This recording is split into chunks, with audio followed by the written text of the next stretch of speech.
Continuando nuestro recorrido por el Antiguo Testamento, llegamos hoy al libro de Ruth. Se cree que este libro pudo haber sido escrito por Samuel, aunque no existe una prueba fehaciente que lo demuestre. El versículo clave en este libro de Ruth es el que se encuentra en el capítulo 3, versículo 18, donde dice: Entonces Noemí dijo: Espérate, hija mía, hasta que sepas cómo se resuelve el asunto, porque aquel hombre no descansará hasta que concluya el asunto hoy. El tema de este libro es el pariente redentor. Este pequeño libro de Ruth ha sido de bendición especial para muchas personas. Ruth es una adición al libro de los jueces y su contenido tuvo lugar durante este período.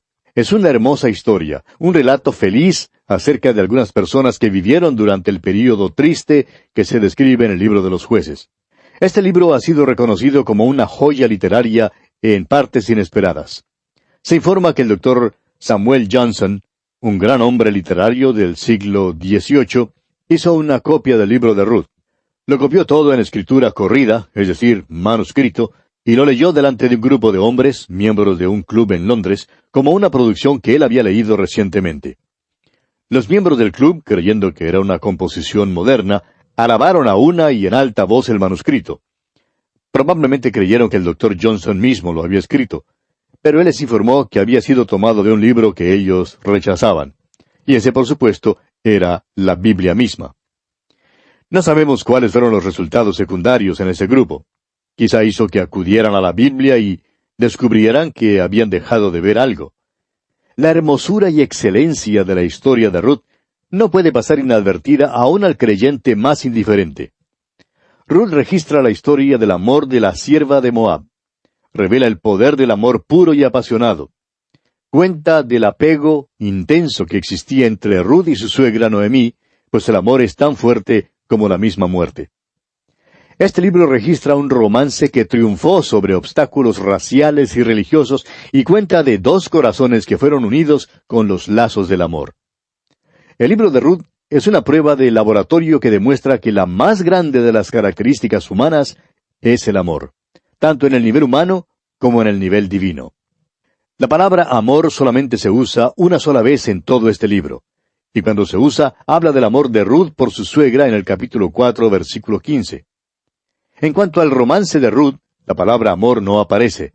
Sin embargo, no puede pasar inadvertido el hecho de que fue un gran romance. Esta historia ilustra el gran amor de Dios por nosotros hoy en día.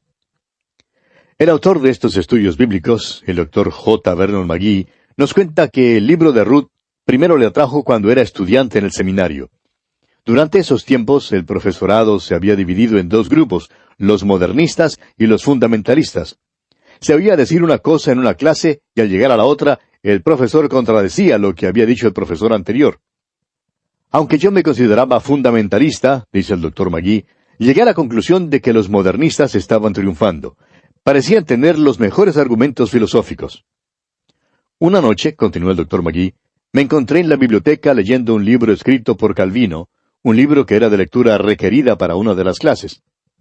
Calvino escribió este libro cuando era muy joven. En muchas maneras era un libro maravilloso, pero pronto se volvía pesado. Así que muy pronto empecé a hojear el libro. Llegué al lugar donde Calvino da los tipos de Redentor. Nombraba a Moisés, a Sansón y a Samuel. Creyendo que yo no había visto un nombre, volví y descubrí que no había mencionado a Booz. Por primera vez me di cuenta de lo que ocurría en ese seminario, dice el Dr. McGee. Y continúa, estaban excluyendo el lado amoroso de la redención. Presentaban la salvación y la redención como cualquier negocio o transacción fría. Cristo pagó la salvación con su sangre y eso era todo. Presentaban la redención como un asunto impersonal. La historia de Ruth y Booz muestra el aspecto del amor en la redención. Y amigo oyente, la salvación es una intriga de amor. El apóstol Juan nos dice en su primera carta, capítulo 4, versículo 19, nosotros le amamos a Él porque Él nos amó primero. Y esto es lo maravilloso en cuanto a la salvación. Usted descubrirá que muchos escritores del pasado han puesto gran énfasis únicamente sobre el hecho de que fue una transacción. Pero realmente se trata de amor. El apóstol Pablo dijo allá en su carta a los Gálatas, capítulo 2, versículo 20, «Con Cristo estoy juntamente crucificado, y ya no vivo yo, mas Cristo vive en mí. Y lo que ahora vivo en la carne, lo vivo en la fe del Hijo de Dios, el cual me amó y se entregó a sí mismo por mí. En nuestro estudio del libro de Ruth, veremos el lado amoroso de la redención. Lo vimos también en el libro de Éxodo, donde el énfasis fue puesto en la liberación que Dios realizó por su pueblo. Empezamos a sentir el latido del corazón de Dios al sacar del cautiverio a su pueblo. No se le ha dado el énfasis que se debe al lado amoroso de la salvación. Allá por la Edad Media, Anselmo escribió un libro que llevaba como título Cordis Homo, que trata el tema del por qué Dios se hizo hombre. Habla del hecho de que Cristo vino para lograr la redención, pero no pone ningún énfasis en el amor. Calvino, Jonathan Edwards y Stuart Robinson son hombres que no expusieron el lado amoroso de la salvación. Muchos otros también lo han excluido, pero hace falta mencionarlo. Amigo oyente, Dios nos ama. Aunque Ruth es un libro pequeño, de solamente 4 capítulos, tiene mucha importancia. Tiene una genealogía que relaciona a David con la tribu de Judá. Sin ella, no le sería posible a usted relacionarlo con la tribu de Judá. Y eso es muy importante. La historia de Ruth hizo posible el nacimiento de Jesucristo en Belén. Sin este libro, nunca habría nacido allí. El libro de Ruth es singular en que aquí se le presenta al lector el único ejemplo en la Biblia del pariente redentor en acción. El concepto del pariente redentor fue presentado en los libros de Levítico y Deuteronomio. Ruth da un relato detallado del hebreo Goel, funcionando en su capacidad amplia. No pudo haber habido ninguna redención para la propiedad ni para el individuo sin la persona y presencia de algún pariente redentor.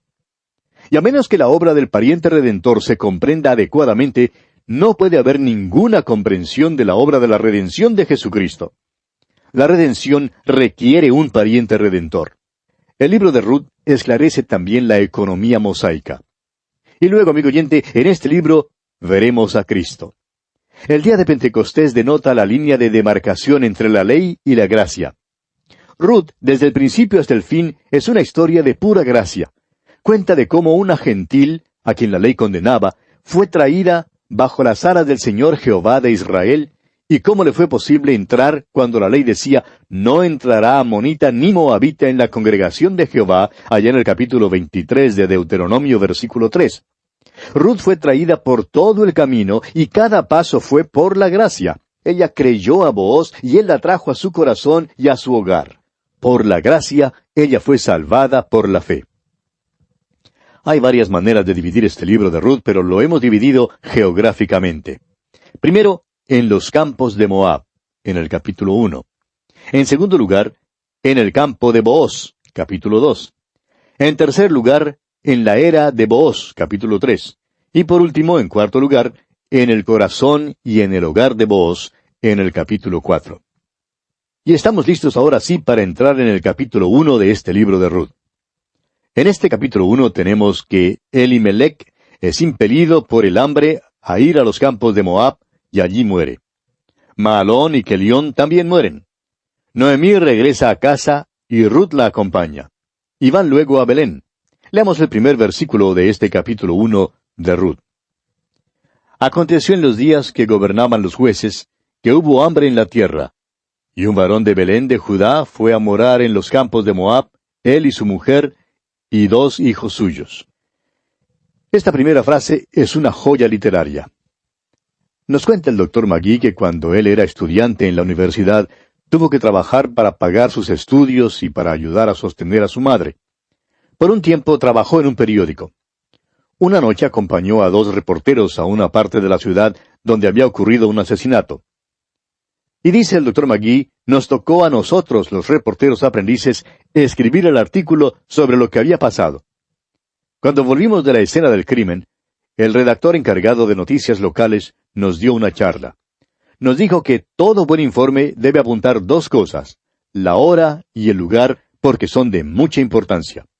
Quizás usted, amigo oyente, haya notado que casi todas las noticias de los periódicos incluyen la hora y el lugar y que generalmente se hallan en la primera frase. Pues bien, la historia de Ruth tuvo lugar durante el tiempo de los jueces. Era un tiempo de decadencia política, de degradación moral y degeneración espiritual. Los eventos que se registra aquí tuvieron lugar durante el tiempo de los jueces, un período que empezó después de la muerte de Josué y que continuó hasta el tiempo de Samuel. Esta época decadente se extendió por un período de unos 400 años. Los israelitas habían sido redimidos de Egipto con sangre, guiados sin peligro a través del desierto con poder y traídos personalmente por Dios a la tierra prometida. Ahora parece que estando rodeados de estas circunstancias tan favorables, se hallarían al comienzo de un período de gran bendición y prosperidad. Ciertamente tan feliz entrada proveía grandes expectativas para el futuro. Sin embargo, su falla trágica hizo que la tenebrosidad fuese aún más grande. La historia de Ruth presenta un claro contraste con la época oscura de los jueces. El libro de los jueces terminó con una apostasía religiosa, una decadencia moral y una anarquía política, como ya lo hemos dicho. El libro de los jueces terminó con este versículo. Usted recordará, en estos días no había rey en Israel. Cada uno hacía lo que bien le parecía.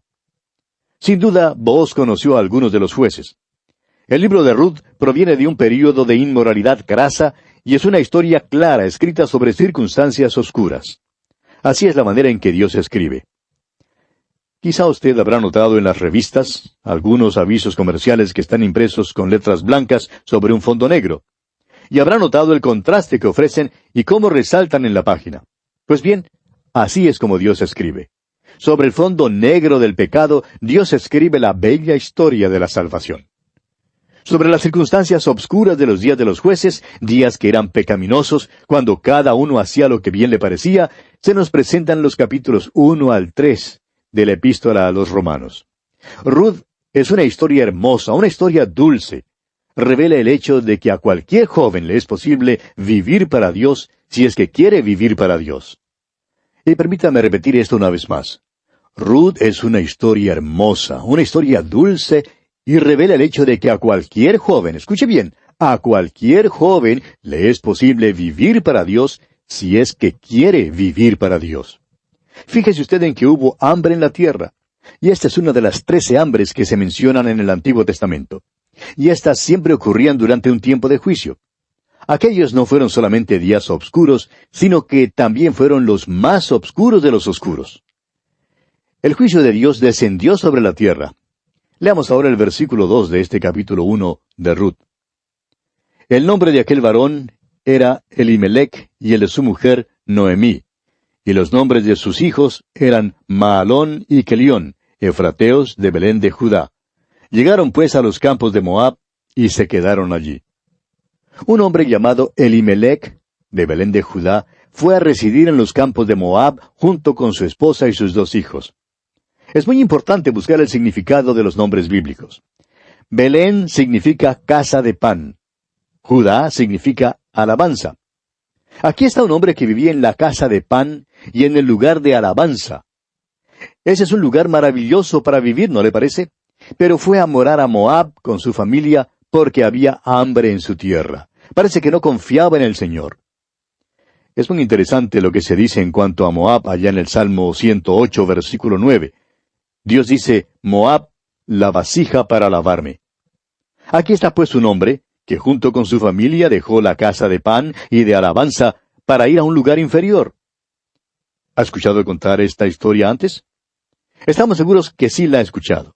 Es la historia que nuestro Señor contó acerca del hijo pródigo. Recordará usted que el hijo pródigo dejó la casa de su padre y se fue a comer con los cerdos. En el libro de Ruth tenemos el relato de una familia pródiga, y no solamente de un hijo pródigo. Habrá habido individuos pródigos, familias pródigas, iglesias pródigas y naciones pródigas. Esta familia pródiga será castigada allá en el país lejano. Todo pródigo será castigado en el país lejano. Pero cuando vuelve, no es castigado. Dios siempre recibe al Hijo de Dios que se vuelve hacia Él. No le castigará entonces, pero ciertamente verá que su Hijo reciba la disciplina que necesita en el país lejano. Ahora, el nombre Elimelech significa mi Dios es rey. El nombre de su esposa Noemí significa placentera. Aquí están pues mi Dios es rey y placentera. Nunca le sería posible a uno encontrar mejor pareja que esta. Pero fíjese usted en sus dos hijos. Mahalón significa enfermo, y Kelión significa desfalleciendo. Esos son nombres extraños para hijos, pero parece que se los pusieron porque eran los más apropiados. Parece que Placentera vivía encima de las circunstancias. Tenía dos muchachos enfermizos, pero nunca le sería posible a uno saberlo al hablar con ella. Y hay muchas personas así como ella, amigo oyente. Ahora, estas personas eran efrateos de Belén de Judá. Entraron en los campos de Moab, y eso ya sería bastante malo, pero para el colmo, continuaron viviendo allí. Una vez alguien preguntó, ¿qué le habría pasado al hijo pródigo si hubiera muerto en el chiquero? Hace años el doctor Harry Rimmer dio esta contestación. Habría muerto siendo hijo. Nunca habría muerto siendo cerdo. Esta familia en esta historia le pertenecía a Dios. Eran hijos suyos, pero estaban en un país lejano y tendrían que regresar a casa. Ahora el versículo 3 de Ruth capítulo 1 dice, «Y murió Elimelech, marido de Noemí, y quedó ella con sus dos hijos». Mi Dios es rey. ¿Qué nombre más maravilloso tenía Elimelech? Cada vez que se nombraba, resonaba un testimonio. Pero murió y dejó a su esposa con sus dos hijos. Ahora ya dijimos que serían castigados en un país lejano, y aquí principia esto. Leamos ahora el versículo 4 de este primer capítulo de Ruth. Los cuales tomaron para sí mujeres moabitas. El nombre de una era Orfa, y el nombre de la otra Ruth, y habitaron allí unos 10 años. El nombre Orfa significa sierva. El nombre Ruth ordinariamente significa amistad, pero también significa hermosura. Era bella y tenía un maravilloso carácter. Hay una palabra que nos gusta usar para describirla, pero tememos que Hollywood ya la haya echado a perder. ¿Sabe usted cuál es? Es encantadora.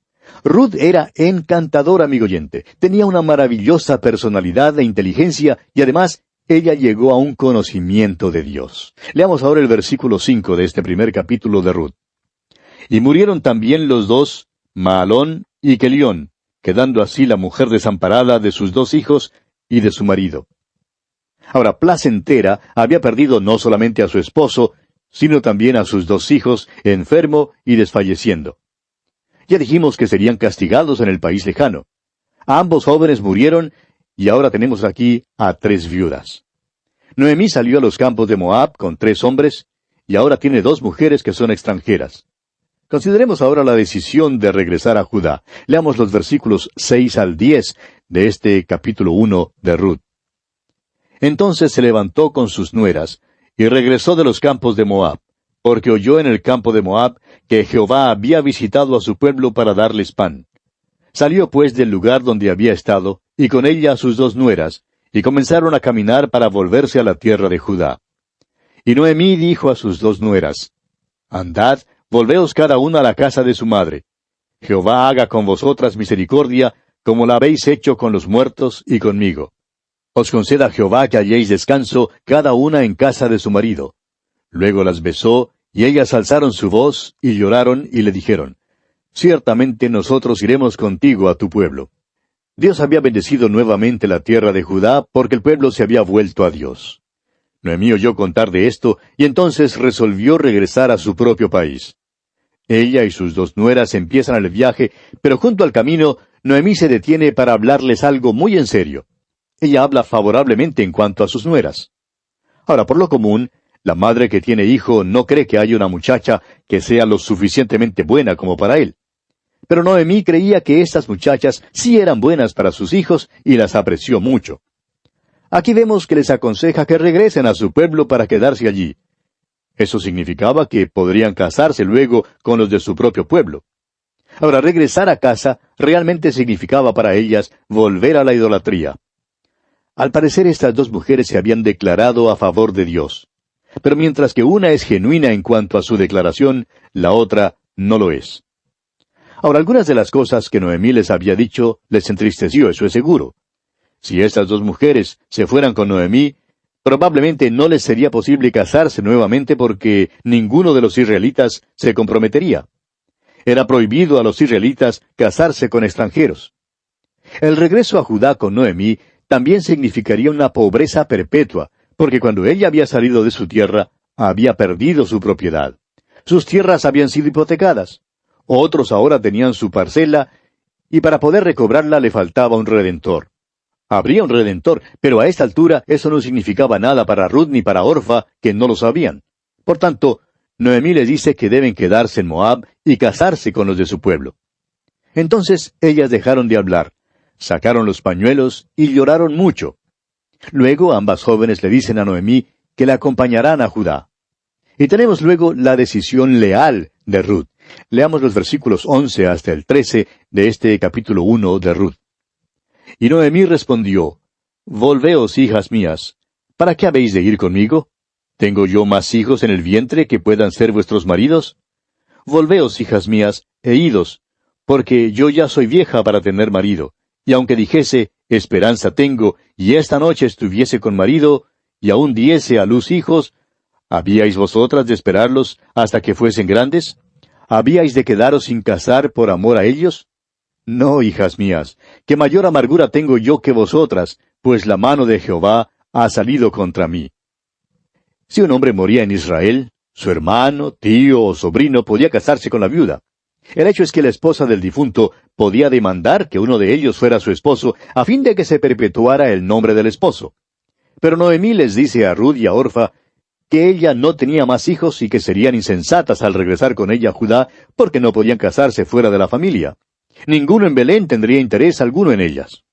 Y vamos a tener que detenernos aquí, amigo oyente, porque ya se nos agotó el tiempo. Continuaremos, Dios mediante, con esta maravillosa historia de amor en nuestro próximo programa. Hasta entonces, pues, que Dios le bendiga abundantemente.